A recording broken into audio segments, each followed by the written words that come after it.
If you need to lock your card on ING, follow these simple steps to ensure your card is secure. This guide will help you quickly navigate the process. Step 1. Open the ING app.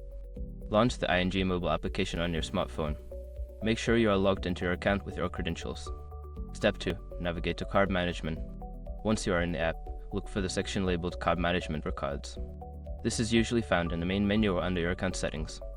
Step 3. Select your card. In the Card Management section, you will see a list of your cards. Choose the card you wish to lock by tapping on it. Step 4. Lock the card. After selecting your card, look for the option that says Lock Card or Temporarily Lock. Tap on this option to initiate the locking process. Step 5. Confirm the action. You will likely be prompted to confirm your decision to lock the card. Follow the on-screen instructions to finalize the action.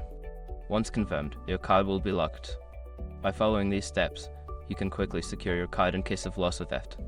Always remember to unlock your card when you need it again.